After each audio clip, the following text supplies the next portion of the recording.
felly, a diolch i chi gyd am ddod i glwad am y llyfrau cyfraith.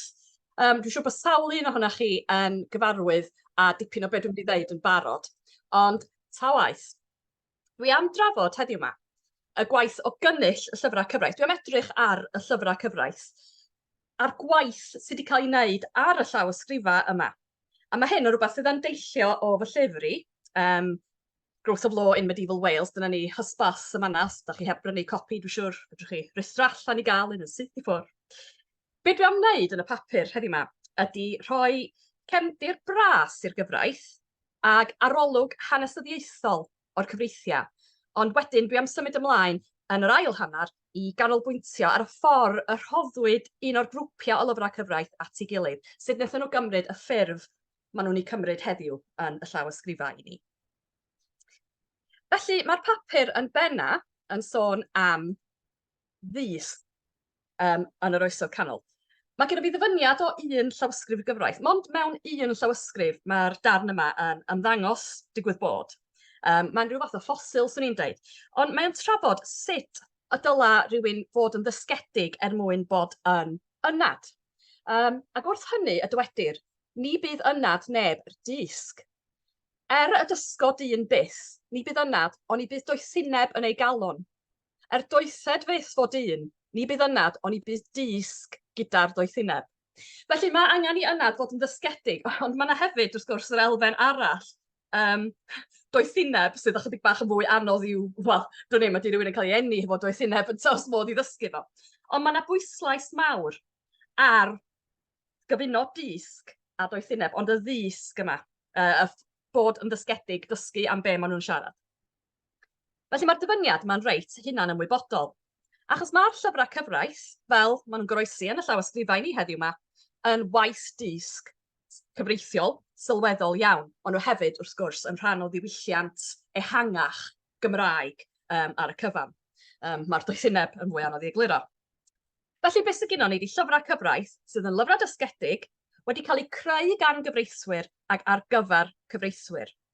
Mae'r llyfrau hyn yn tynnu ar draddodiadau cyfreitheg Ewropeaidd, a maen nhw'n waith cymles ac yn waith o safon, ond maen nhw'n lyfrau anodd iawn. Mae gen fi wedyn ddyfyniad Saesneg gan Sir John Baker o'i lyfr Introduction to English Legal History, sef y llyfr sydd yn cael ei argymell ar bob un rhestr darllen unrhyw un sy'n gwneud gradd yn y gyfraith, achos mae'n rhoi'r cefndir i hanes cyfraith Lloegr. Ac be mae'n ei ddeud am llyfrau cyfraith yn ei lyfr o ynghylch, mae'n sôn yn gyffredinol, ond mae'n dweud, the literature produced by a profession is often the clearest guide to the state of its intellectual development. It is, of course, possible for courts and administrative systems to function without books, but it is impossible for a body of law to develop very far without the interposition of writing. Felly, the literature produced by a profession is often the clearest guide to the state of its intellectual development. Wel, os da ni'n rhoi'r frawddeg yna, rhoi'r disgrifiad yna ar faes cyfraith Hywel, yna mae cyfraith Hywel mewn sefyllfa ardderchog oherwydd disg llyfr ydy cyfraith Hywel yn ddios. Rwan, mae gennym fi chydig bach o gefndir ar y llyfrau cyfraith, a mae'r rhan fwyaf yna chi'n gwybod hyn i gyd, ond jyst i osod pethau mewn cyd-destun. Mae gennym ni 40 a 4 o lawysgrifau o'r oesoedd canol yn cynnwys testun o gyfraith Hywel. A mae 39 o'r rheini mewn Cymraeg canol, 5 mewn Lladin. Y llawysgrifau Cymraeg canol dwi'n siarad amdanyn nhw heno yma, fel mae'n digwydd, felly byddai'n siarad am 39 o lawysgrifau. Mae'r llawysgrifau cynhara, wrth gwrs, yn dyddio o tua 1250, sydd yn gosod y llawysgrifau hynny o'r un dyddiad ag unrhyw lawysgrif Gymraeg, unrhyw lawysgrif Gymraeg sydd wedi goroesi, achos dyna pryd mae llawysgrifau Cymraeg yn dechrau fel petai. Dyna ddyddiad y llawysgrifau Cymraeg cynhara sydd wedi goroesi. Felly mae'r llawysgrifau cyfraith yna hefo'r rhai cynhara i gyd. Ond mai 1250, neu canol y 18th ganrif ar 10, ydy dyddiad y llawysgrifau cyfraith cynhara, mae hyd yn oed y rhai cynhara yna yn amlwg yn gopïa o destunau ysgrifenedig cynharach. Mae yna draddodiad ysgrifenedig sydd yn mynd llawer pellach yn ôl na'r llawysgrifau cynhara, felly. Mae'r Mae yna nodiadau yn y llawysgrifau hunan sydd yn cyfeirio at waith ysgrifenedig. Yn hynna'n ymwybodol iawn. Da ni'n cael pethau fel y dywedasom uchod, a mae'n amlwg, mae yna grynhoi ac yn y blaen. Felly mae'n amlwg bod hwn yn draddodiad ysgrifenedig sydd yn hyn na canol y drydydd ganrif ar 10. Felly mae gennym ni lwyth o destunau, y 39 yma sydd yn cael eu hadnabod, a maen nhw'n lawysgrifau hir, 39 mewn Cymraeg canol. Ond mae'r llawysgrifau yma, mae yna gymaint ohonyn nhw, maen nhw yn rhannu yn grwpiau yn enwog iawn. Felly dwi'n sôn am gwaith golygyddol ar y cyfreithiau. Mae'r gwaith golygyddol yn mynd yn ôl yn bell, ond mae hefyd yn mynd ymlaen yn bell. Dyna ni, wel, i heddiw ddweud y gwir, mae yna waith golygu'n digwydd. Rwan, mae gennym ni 39 lawysgrifau. Mae'r testun yma ar y cyfan yn unigryw. Tair o'n nhw sydd ddim, tair o'n nhw sy'n gopio un arall o'r llawysgrifau. Felly mae gennym ni'r llawysgrifau yma, a mae yna lot ohonyn nhw, ond maen nhw'n rhannu yn grwpiau. Grwpiau o lawysgrifau, lle mae'r testun yn dangos tebygrwydd o ran trefn neu o ran geiriad ac yn y blaen. Rwan, fedra ddim sôn am y grwpiau heb sôn yn gyntaf am Aneirin Owen, oherwydd gwaith mawr Aneirin Owen, yr Ancient Laws and Institutes of Wales, 1841, dyna osododd y safon. Dyna ni lun o Aneirin Owen sydd yn edrych yn hynod debyg i nodi holder i'r rhai o'na chi sydd yn gyfarwydd ar dyn hwnnw. Felly, gwaith Aneirin Owen osododd y safon. Mi oedd Aneirin Owen, wrth gwrs, yn fab i William Owen Pew, yn dod o draddodiad ysgolheigaidd, a mi oedd yn ysgolhaig o safon i hun, oedd hefyd yn gweithio fel ffarmwr ac yn dal swyddi swyddogol y myd amaeth, ac mi gyda fe hefyd 8 neu 9 o blant, felly oedd yn ddyn prysur iawn, Aneirin Owen.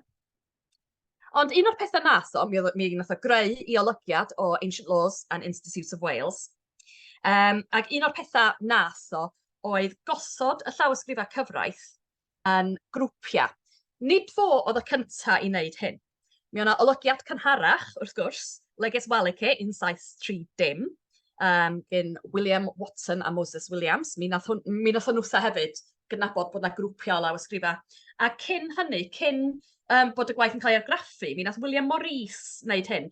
A mae gen fo fersiwn, mi nath o greu cynulliad o'r llawysgrifau cyfraith yn yr Deddfgrawn sydd yn goroesi yn Wednesday, llawysgrifau Wednesday 37 a 38.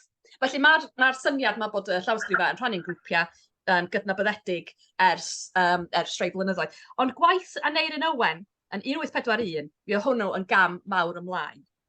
Mae'n ddifyr ddweud y gwir, achos mi oedd Ancient Laws gath o'i gyhoeddi gan the Commissioners of the Public Record, a mi gath na gopio hwn i roi mhob llyfrgell, dwi'n meddwl, Mhrydain, am i fod o'n un o'r record series a falle. Sydd yn ddifyr. Rwan, mae gennym fi ddwy gyfrol, mae gennym fi gopi personol, ddwy gyfrol Ancient Laws. Mae fy nghyfrol cyntaf fi efo stamp Brentford Free Library, a'r ailyn efo stamp Wolverhampton Public Library. A mae'r syniad bod yna rhywun yn Brentford yn meddwl, diolch, wi wir angen cael golwg ar y darn yma o gyfraith tir yn gyfraith Hywel. Pryd bynnag oedd o. Yn amlwg, does am llawer o ddefnydd wedi bod ar y copïau yma. Ond, mi nath hwn, nath o'n neud y peth yn fwy cyhoeddus, felly mi oedd o'n gam pwysig ymlaen. Rwan, mae rhai o benderfynodau eraill Aneirin Owen, wrth gwrs, wedi cael effaith hir dymor. Dwi'n sôn llawer yn fy llyfr am y rhaniad efo cyfreithiau Hywel, fel oedd o'n i galw nhw, laws supposed to be enacted by Hywel the Good, mewn 3 dull. A wedyn yr anomalous laws sy'n yr ail gyfrol, os di o'n fersiwn 2 gyfrol, lle. Mae yna un fersiwn mawr. Ond yr ail gyfrol ydy'r anomalous laws. Mae'r rhaniad yma, dwi'n trafod hwn yn fanwl yn fy llyfr, gan i fod o'n rhaniad sydd wedi cael effaith ar y ffordd mae'r maes yn cael ei weld am, ers i hwn gael ei gyhoeddi, i ddweud y gwir.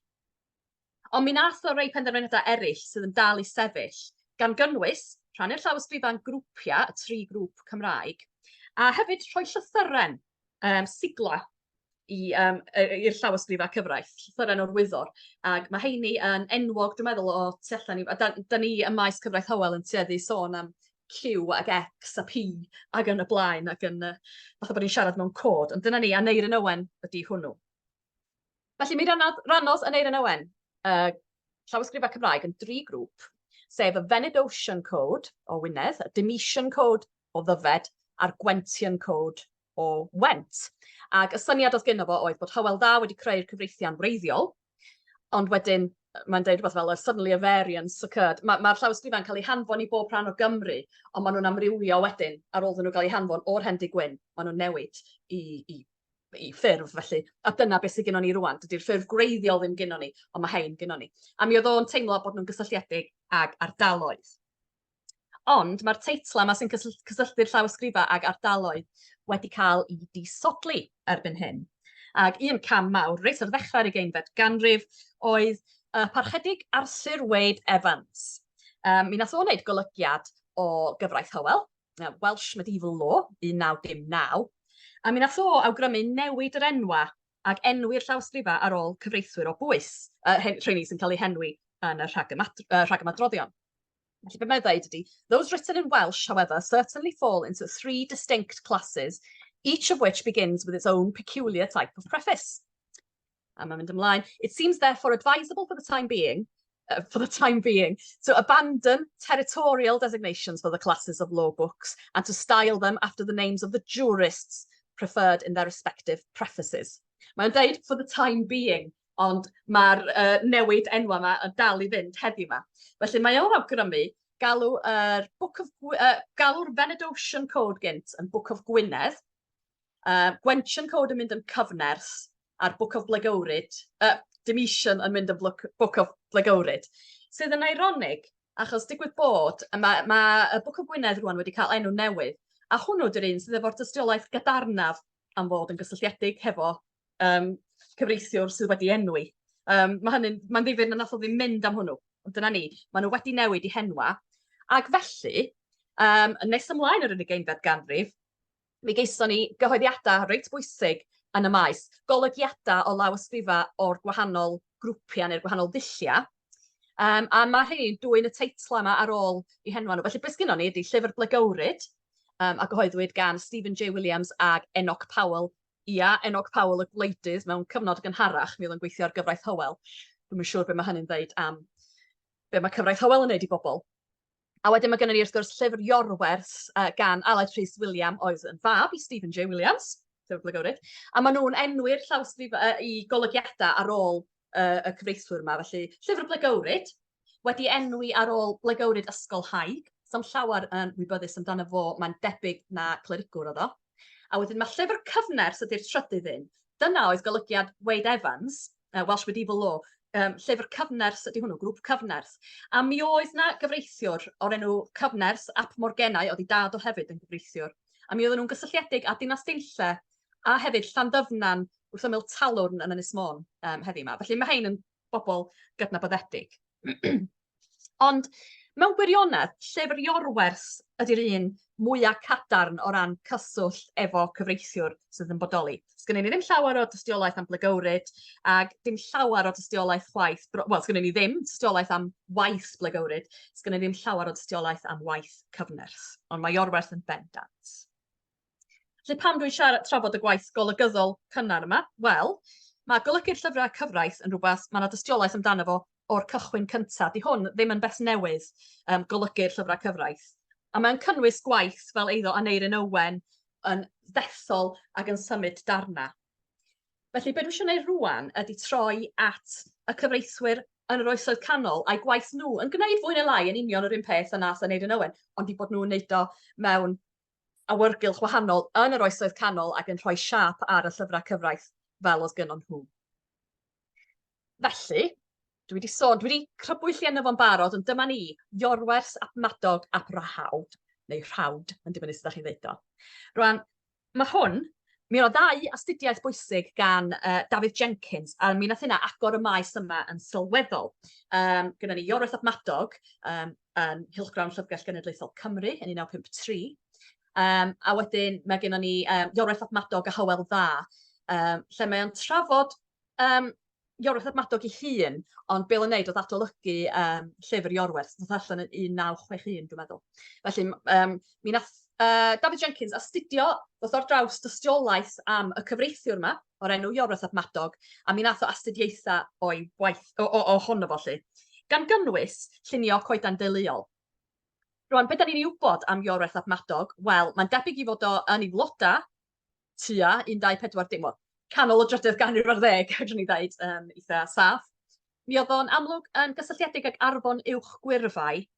Mae'r athro Thomas Charles Edwards yn ei gysylltu fo â Chlynog Fawr, a dyna lle oedd o'n gweithio, mae'n debyg, ac mi oedd o'n gyfrifol am y llyfr prawf. Ac un o'r pethau nath David Jenkins i wneud oedd cyflwyno coeden deuluol ar gyfer Iorwerth ap Madog. Mi oedd o deulu o bwys.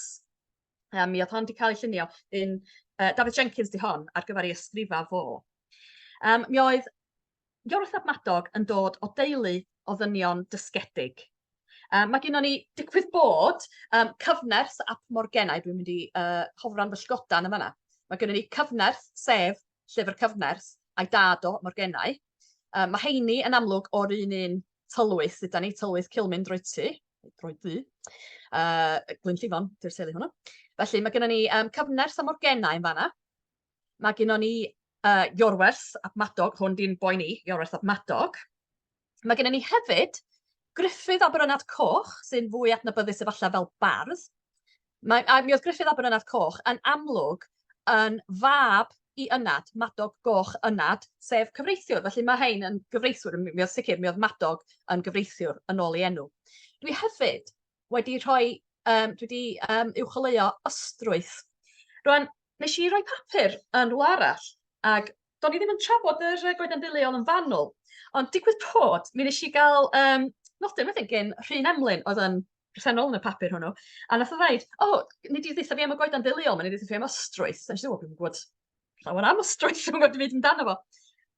Ond mi oedd Rhyn Emlyn wedi dod ar draws y dyn o'r enw ysdrwyth, sydd yn enw gymharol Bryn.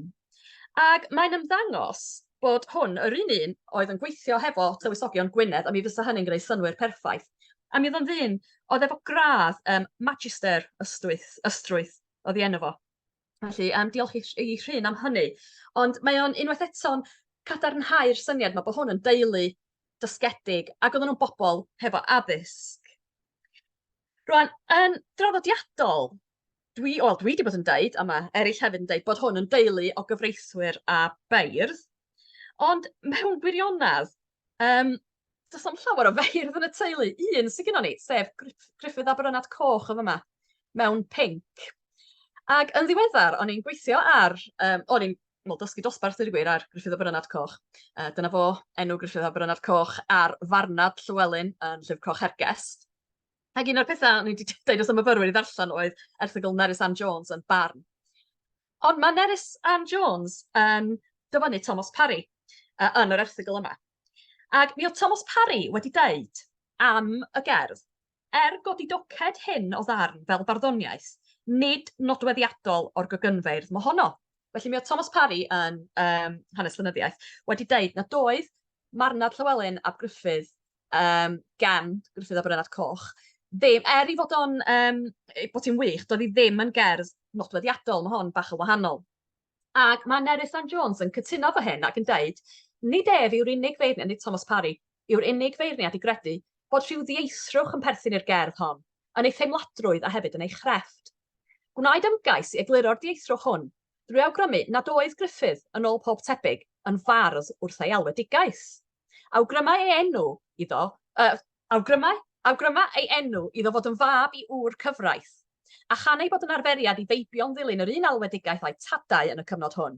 Y tebyg yw mae ynad llys i dywysogion Gwynedd, y doedd ynta hefyd. Felly mae Nerys Ann Jones yn dadlau mae ynad llys oedd Gruffydd, oedd hefyd yn barddoni. Wrth gwrs oedden nhw wedi cael addysg helaeth, mae'r teulu yma'n deulu dysgedig, fysa fo ddim yn syndod, ond ynad llys oedd ei brif waith o.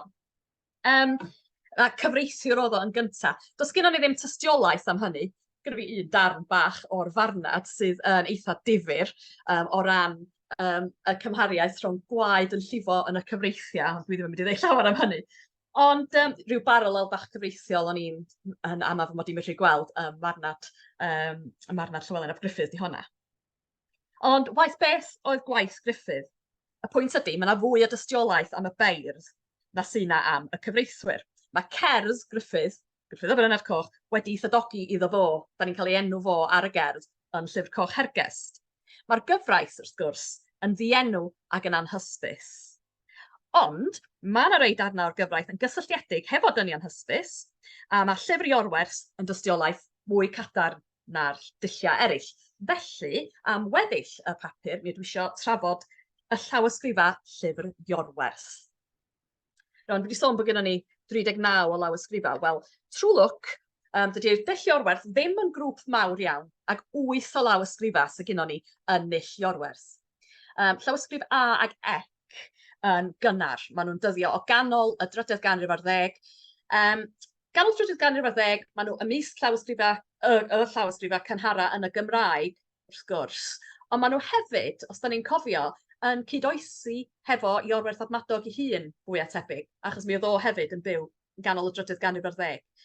Mae hyn yn destun papur gan Thomas Charles Edwards yn Festschrift Morfudd Owen, cyfarwydd mewn cyfraith.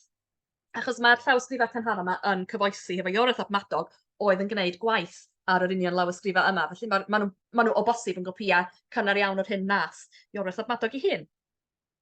Mae gennym ni hefyd lawysgrifau o ddiwedd y 10th ganrif ar 10. Felly mae'r 4 llawysgrif cyntaf yn gynnar. Mae gennym ni lawysgrif B ag E. Dwi ddim yn siŵr pam nes i'n rhoi nhw'n drefn o'r wyddor, ond dyna ni. Gennym ni B ag E, a wedyn mae yna rei diweddarach eg rhan gyntaf bedwaredd ganrif ar 10, hwnna sydd o'n nesaf, wedyn mae gennym ni D. C ag Lew yn ddiweddarach, a C yn llaw Lewis Glyn Cothi. Felly, mae gennym ni 8 o lawysgrifau. Mae'r llawysgrifau Iorwerth yn ffurfio grŵp agos. Mae'r llawysgrifau, wel, o leia'r llawysgrifau cynnar, y 4 cynhara, ac mae D hefyd yn ffitio fewn fo hyn. Mae'r llawysgrifau cynhara yn agos iawn o ran trefn a chynnwys, ond bod nhw'n cymryd cyfeiriadau chydig bach yn wahanol. Mae B, llawysgrif B, Cotton Titus, mae hwnna'n aml yn cymryd cyfeiriad gwahanol i'r lleill, ond mater arall di hynny. Mae hynny rhywbeth mae Thomas Charles Edwards yn ei drafod yn ei ysgrif yn cyfarwydd mewn cyfraith. Ond mae'r grŵp ddaclus, gymharol agos, ac yn daclus iawn hefyd o ran trefn. Mae'r grŵp yn rhannu'n 2 rhan, ac mae yna gennym ni hefyd adrannau hefo teitla a diweddglo yn nhw. Da ni'n gwybod beth i be yn dull Iorwerth. Maen nhw'n drefnus, maen nhw'n dwt. Rwan, mae gennym fi dabl yma o'r cynnwys. Mae'n eitha cymleth. Rwan, mae dabl, dwi wedi cael hon o lyfr Robin Stacey, Law and the Imagination, ond mae'r tabl yma digwydd bod yn seiliedig ar un Thomas Charles Edwards mewn cyhoeddiad cynharach Welsh Laws.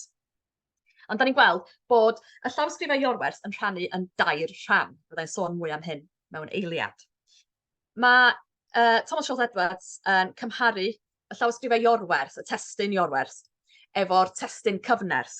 Rwan, mae'r llawysgrifau cyfnerth yn destun cynharach o'r gyfraith. Mae yna lai o drefn arnyn nhw, a maen nhw'n flerach testunau. Ddweud y gwir, mae'n anodd iawn ffindio cysylltiadau rhwng y llawysgrif a cyfraith. Mae bob un llawysgrif cyfnerth yn sefyll ar ei phen ei hun i raddau helaeth. O bosib am ei bod nhw'n destunau cynnar, a maen nhw hefyd yn fyrrach, a mae yna lai o ddeunydd ynyn nhw. Ond os da ni'n sbio, mae gennym ni prolog, cyfraith y llys, a wedyn cyfraith y wlad efo darnau sylweddol o'i fewn, a trioedd yn cael ei weld fel trydydd rhan yn cyfnerth. A wedyn mae gennym ni y llawysgrifau Iorwerth sydd yn efo rhagymadrodd, a wedyn mae gennym ni'r 2 rhan yma. Llyfr y llys, cyfraith y wlad, a'r llyfr prawf. Mewn gwirionadd, mae'r darlun ychydig bach yn fwy cymleth na hyn.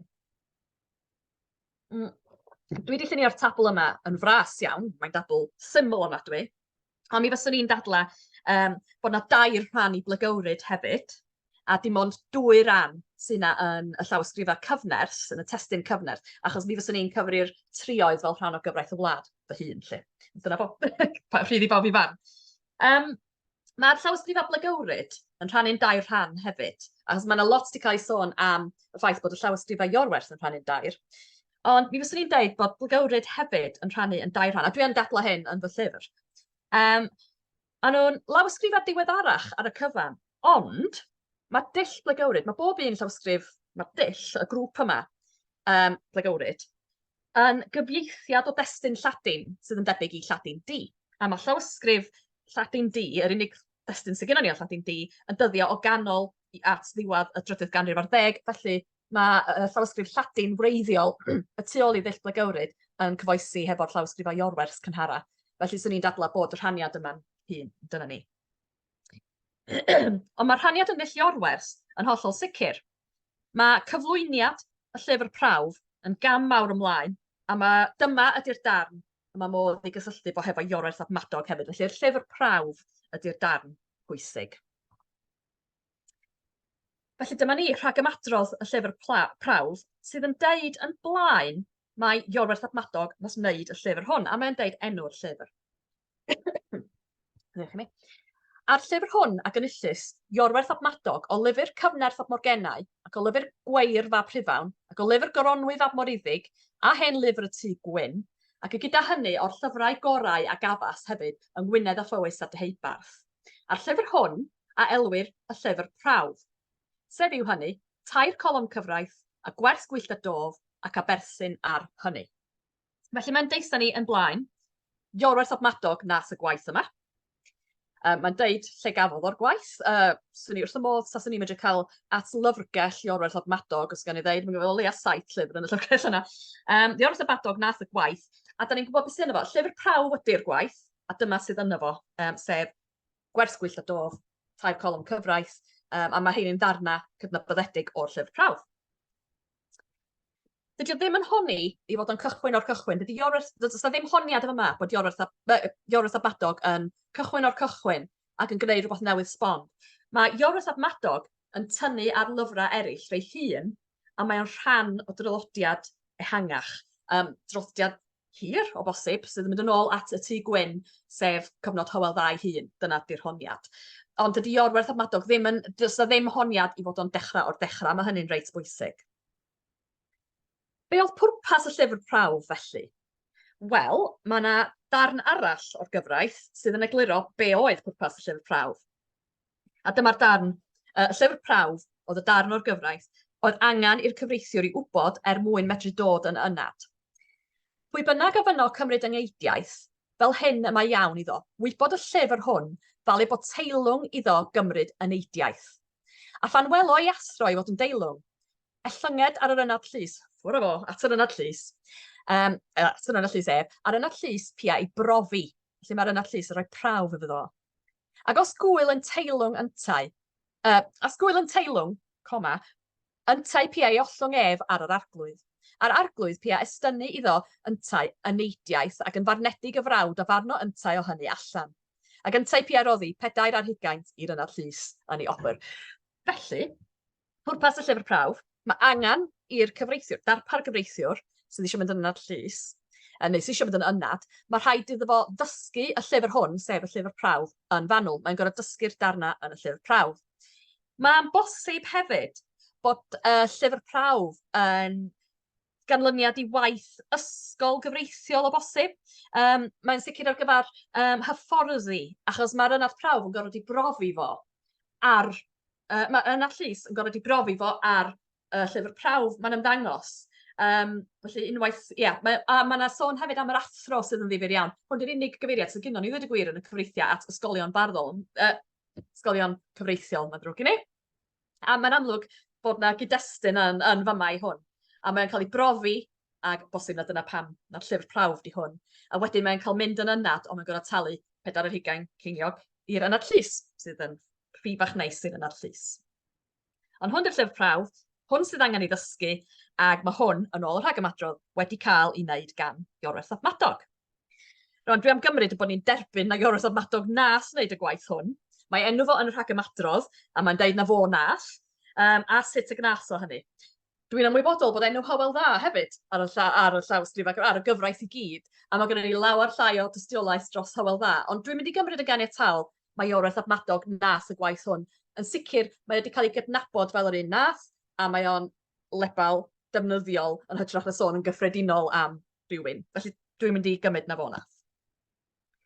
Felly be nas iorwerth admadog? Rwan, dyma ni yr tabl eto, ond wedi cael ei ailunio chydig bach i ni. Rwan, dwi'n edrych ar gynnwys y llawysgrifa, a mae gennym ni adrannau sydd yn rhyw bas, neu'n debyg yn y ddwy. Mae gennym ni rhaglith sydd yn agor bob llyfr cyfraith, y rhaglith yma sy'n rhoi rhagamadrodd ydyn ni, sy'n rhoi'r stori am Hywel Dda yn creu'r gyfraith. Wedyn mae gennym ni gyfraith y llys, a wedyn mae gennym ni gyfraith y wlad efo lot o ddarna yno fo. Ond wrth gwrs, A dwi wedi rhoi blagowrid a chyfnerth hefo'i gilydd, achos mae'r un adranna yn ymddangos yn y llawysgrifau cyfraith Cymraeg i gyd. Maen nhw'n ymddangos yn y rhai Lladin hefyd, mewn Lladin. Ond mae gennym ni'r un darna yn un o'i gyd. Ond mae gennym ni raniad yn 2 rhan yn Iorwerth, sef cyfraith llys, cyfraith wlad a'r llyfr prawf. Ac yn blagowrid, mae gennym ni cyfraith llys, cyfraith wlad ac arferion cyfraith, ond mond 2 ran yn cyfnerth. Felly, o'r cynnwys yma, a maen nhw ochr yn ochr i chi gael cymharu, beth sydd gennym ni ydy sawl darn neu dreithig, fath maen nhw'n cael ei galw rhan cyfreithiol, sydd yn gydnabyddedig neu ella'n adnabyddus hyd yn oed efo dyfynodau yma. Maen nhw'n ymddangos yn yr holl destunau, ond yn amlwg mi oedd rhain nhw yn ddarna oedd pobl yn gwybod amdanyn nhw, a mae rhain nhw efo teitla yn llyfr Iorwerth. Nath yr treithiga traddodiadol ddim cael ei gollwng yn llwyr. Nath Iorwerth ap Madog, neu pwy bynnag oedd yn gwneud y gwaith, ddim hepgor y treithodau traddodiadol. Maen nhw wedi cael eu cadw. Ond be nath Iorwerth ap Madog oedd ail drefnu ac addasu a newid ffurf y llyfr cyfraith. Does na ddim llawer sydd yn blagowyd a chyfnerth sydd ddim hefyd yn Iorwerth. Mae yna amball darn, un fydde feddwl amdano fo'n syth, ydy'r darn gymharol hir yn blagowryd ar gaethweision. Di hwnnw ddim yn llyfr Iorwerth, a mae'n debyg bod yna reswm da am hynny. Ond mae gennym ni gyfraith y llys sy'n dod gyntaf, llyfr llys, di enw fo mewn rhai llawysgrifau Iorwerth. Rwan, mae cyfraith y llys yn dod yn gyntaf mhob llawysgrif gyflawn o'r gyfraith, a mae o'n ddarn cymharol statig, reit hen ffasiwn, sail astudiaeth The Welsh King and His Court gan aelodau seminar cyfraith Hywel, wrth gwrs, ydy hwn. Mae o'n ddarn cymharol hen ffasiwn, ond mae'r darn hwn yn rhoi sail brenhinol i'r llyfrau cyfraith, felly mae'n ddarn go bwysig. A mae o wedi cael ei gadw yn llyfr Iorwerth. Dydy o ddim wedi cael ei hepgor yn llwyr. Mae'n bosib i fod wedi cael ei hepgor o rei llawysgrifau blagowryd, am i fod o ddim yn ddarn perthnasol, ond mae'n cael ei gadw. Oherwydd, doedd Iorwerth ap Madog ddim eisiau ail drefnu pethau fel bod y llyfr ddim yn adnabyddus o gwbl. Oedd eisiau cadw llyfr cyfraith adnabyddus, ond ar ei newydd wedd. Wedyn, y gwahaniaeth mawr wrth gwrs efo Iorwerth ydy'r rhaniad yma i'r llyfr prawf. Achos beth sydd gennym ni ydy bod yr adranna yn y llyfr prawf, mae yna adranna wedi cael ei symud i'r llyfr prawf. Felly mae gennym ni bethau fel 2 colom cyfraith a gwerth gwyllt a dof a'r gwerthoedd eraill. A mae heini wedi cael ei symud o gyfraith y wlad i fewn i'r llyfr prawf. Felly mae yna ail drefnu, ond mae yna gadw darna cydnabyddedig a darna o bosib oedd yn dal yn ddefnyddiol. Ac wrth gwrs mae wedi creu y darna pwysica oedd angen i dysgu. Mae'n ddifyr iawn bod yna lyfr cyfraith glohelaeth yn dod cyn y llyfr prawf. Cwestiwn ydy hwnnw yn rhy hen ffasiwn, pam nad oedd ddim angen dysgu hwnnw, ond mae'r llyfr prawf yn canolbwyntio ar yr hyn oedd rhaid iddyn nhw i wybod. Felly, yn y llyfr prawf, mae'r gwaith mawr gan Iorwerth ap Madog wedi digwydd. A dyma ni, mae gennym ni gwahanol adranna. Dyma ni'r llyfr prawf wedi i ail sgwennu. Felly, yn y llyfr prawf gan Iorwerth ap Madog, ar yr ochr chwith yma yna, mae gennym ni gynnwys y llyfr prawf.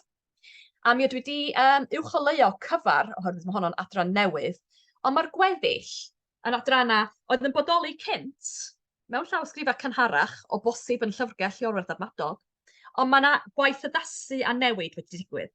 Felly mae'r darna wedi cael ei symud o gyfraith y wlad, ond maen nhw wedi cael ei golygu a'i haddasu a'i newid. Yn sicr, mae 2 colom cyfraith yn adnabyddus, ond wedi cael ei golygu.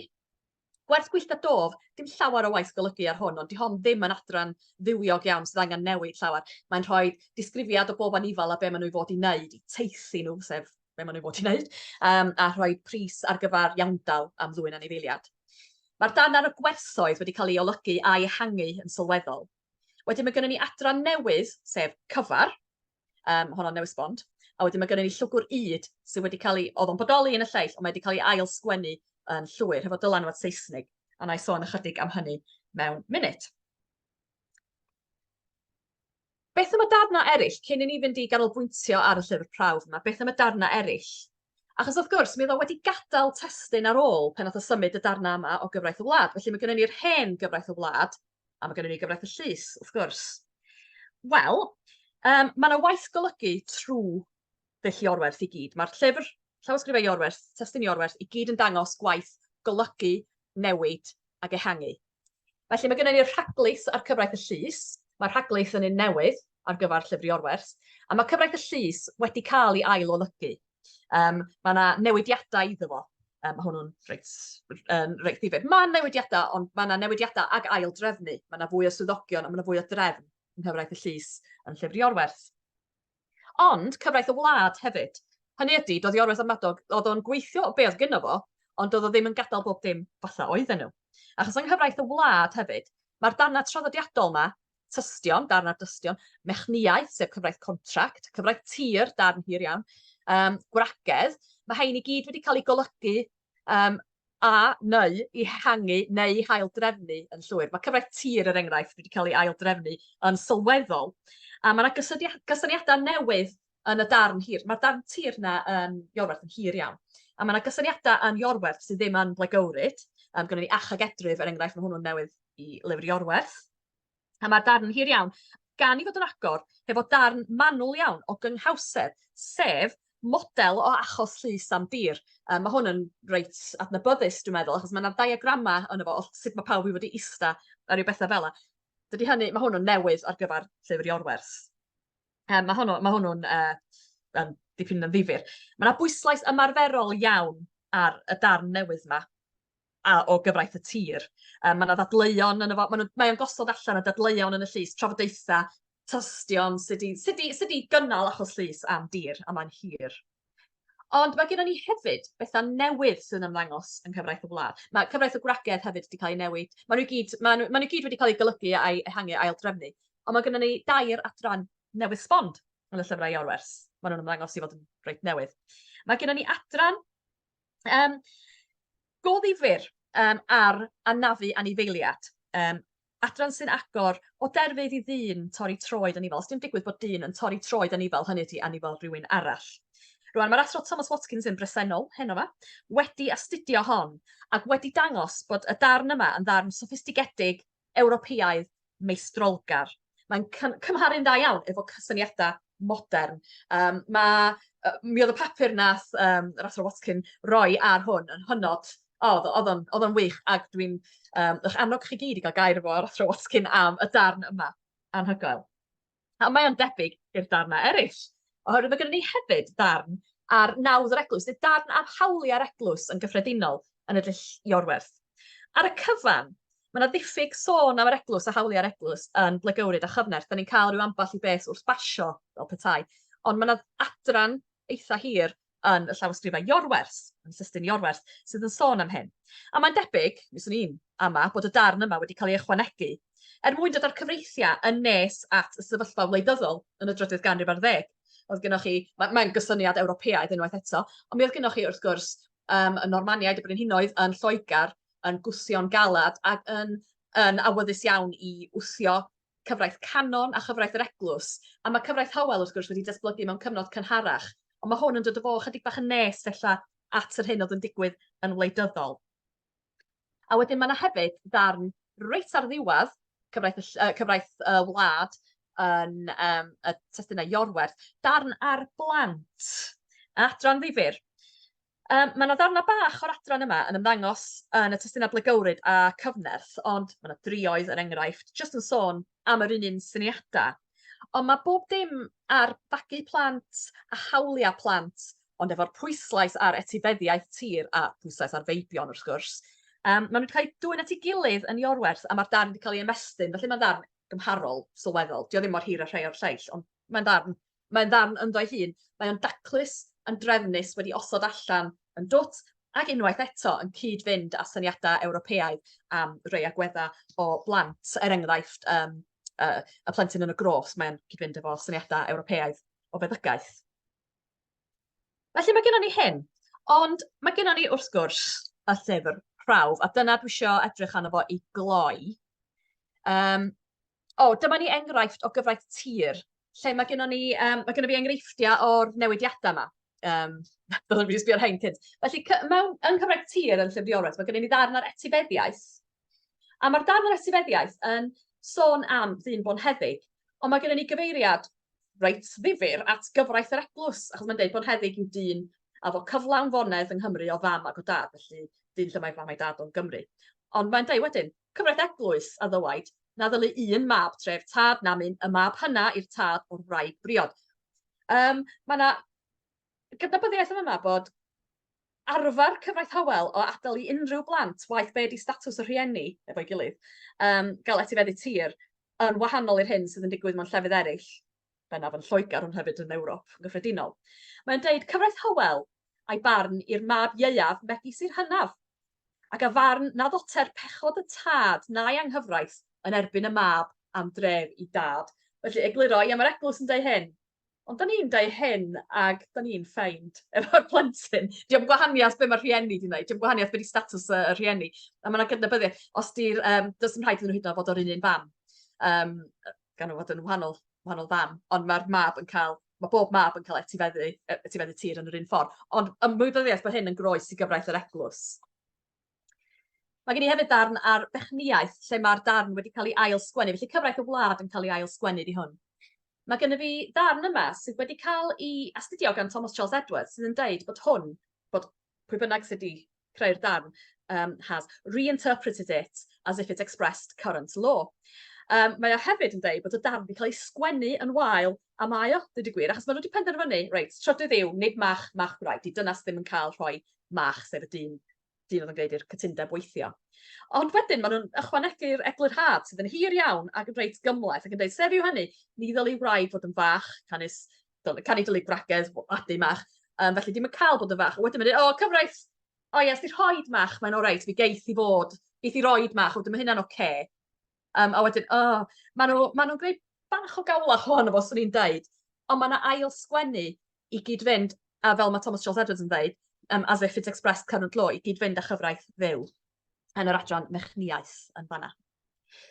Ond i droi at y llyfr prawf, ac byddai'n cloi efo'r enghreifftiau yma, mae darn ar cyfar, sef cyd-aredig, darn eitha hir ar gytundeb cyd-aredig, lle mae pawb yn dod â'i defnyddio at ei gilydd, pawb yn gweithio hefo'i gilydd mwyn aredig gwahanol darnau o dir, gwahanol bobl. Mae'n darn hynod ddifyr, ac mae David Jenkins, mae o wedi golygu'r darn, a mae o'n deud bod darn yma ar cyfar, mae'n deud, it's perhaps the most interesting piece of material to be found anywhere in the corpus of Welsh law, sydd yn dipyn o ddeud, a dwi'n siŵr, ond mae o'n hefyd yn deud i fod o'n gyfraith fyw. Mae o'n adlewyrchu, mae hwn yn darn amlwg newydd yn y llyfr prawf wedi cael ei ychwanegu, a dio ddim yn bodoli yn cyfnerth Ablygywrydd. Mae yna un frawddeg yn nill cyfnerth, yn y testunau cyfraith, sydd yn sôn am cyfar, felly mae'r cysyniad yn amlwg yn bodoli, ond mae'r darn ysgrifenedig yn newydd ar gyfer dull Iorwerth. A mae David Jenkins yn dweud mae'r rheswm mae hwn wedi cael ei gynnwys yn y llyfr prawf ydy i fod o'n suggests the increasing importance of efficient arable farming in 13th century Wales, which in turn suggests increasing population and increasing pressure on land. Felly mae yna addasu y gyfraith i gyd-fynd efo yr hyn sy'n digwydd yn gymdeithasol ac yn wleidyddol hefyd, wrth gwrs. Felly mae hwn yn ddarn pwysig iawn iawn. Yr ail ddarn newydd yn y llyfr prawf ydy llwgwr yd. A mae llwgwr yd yn ddarn sy'n bodoli, mae'n ddarn reis hir, yn cyfnerth Ablygywrydd. A mae'r darn yn cyfnerth Ablygywrydd yn debyg iawn i'w gilydd. Dyna ddim llawer o newid ar draws y darna, ac yn yr un modd yn y testunau Lladin hefyd. Ond, yn Iorwerth, mae'r darn wedi cael ei ail-sgwennu yn llwyr, a mae'r darn llwgwr yd yn cyd-fynd llawer mwy efo pethau oedd yn digwydd yng nghyfraith Lloegr, distress damage feasance di enw fo, sef beth sy'n digwydd os yna anifal yn mynd ar eich tir chi, anifal rhywun arall yn dod ar eich tir chi ac yn dechrau difrodi'r cnydau sy'n tyfu yn y ddeiar. Be ydych chi'n neud?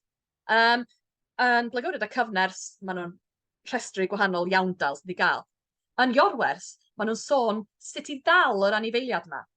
A cadw nhw mewn gwarchau, a mae yna reola pendant am sut i gadw'r anifeiliad, os yna lot ohonyn nhw gwahanol fatha rhannu nhw, gwneud yn siŵr nad ydyn nhw'n mynd i fitau gilydd neu lladd i gilydd, ac yn y blaen ac yn y blaen. A be mae'n neud ydy gosod sefyllfa, lle bod perchenog yr anifal yn gorfod dod i nôl i anifal yn ôl. Mae gennym ni anifal di crwydro, da ni'n gwybod ella bod o'n gwybod pwy ydy'r perchenog, ond mae'r ffarmwr sydd efo'r cae yn cadw'r anifal yma, a dyma perchenog yr anifal yn dod yn ôl i nôl o. Ac munud mae'n dod yn ôl yr anifal, mae o wedi cyfadda felly i fod yn gyfrifol am yr anifal, ac felly mae rhaid yma dal i iawndal. Os di o ddim yn dod i gyfadda, a ddim yn dod i gydnabod na fo sy'n gyfrifol, yna mae o'n colli anifal yn dydi, achos mae'r anifal wedi cael ei gadw gen perchenog yr yd, felly mae hwnnw'n cael iawn-dal un ffordd neu'r llall. Modern, ond hefyd yn debyg iawn i'r hyn oedd yn digwydd yn Lloegr. A mae hwn yn ddarn sydd wedi cael ei ail-sgwennu hefyd yn y llyfr prawf yn Iorwerth. Llyfr prawf, y darn oedd angen i bawb i wybod, a'r darn oedd Iorwerth ap Madog wedi cael yr effaith fwyaf arno fo o bosib. Felly, i gloi, rwan, mae modd olrhain gwaith golygu ag aildrefnu ar y cyfreithiau yma. Mae hyn yn digwydd ar draws y testunau i gyd, yn sicr yn achos cymryd datblygywyd. Mae yna rhywfaint o ail-sgwennu yn yr rheini hefyd. Ond, yn llyfr Iorwerth, mae gennym ni'r honiad mae Iorwerth ap Madog nas wneud y gwaith. Ddylan ni gwestiynu'r honiad? Wel, sgynnym ni ddim rheswm i beidio, a mae'r disgrifiad o'r ffordd oedd Iorwerth yn gweithio yn defnyddio llyfrau hynafol gen eraill yn cyd-fynd ar hyn da ni'n ei weld yn y testunau sydd wedi goroesi.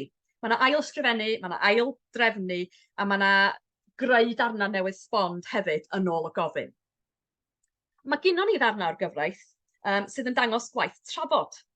Doedd Iorwerth ddim yn honni fod o'n chwyldroadol, ond mi oedd yn honni fod o'n rhan o'r byd yma, rhan o'r trafodaethau. Felly, enghraifft, mae gennym ni cyfeiriadau yma, yna lot o hein yn y cyfreithiau, yn y llyfr Iorwerth, sydd yn dweud rhai a ddywaid. Mae rhai'n dweud na fydd gwystl ddim yn mynd o law fach tan un dydd a blwyddyn. Mae'r mach yn cael cadw'r gwystl am ddydd a blwyddyn. Felly, rhai'n dweud hyn, ond y gyfraith o ddywaid, digwydd gwystl o law 3 dyn, a dyma ni'r 3 dyn. Felly maen nhw'n dweud, rhai'n dweud hyn, felly mae yna drafodaeth, mae'r gyfraith dweud hyn.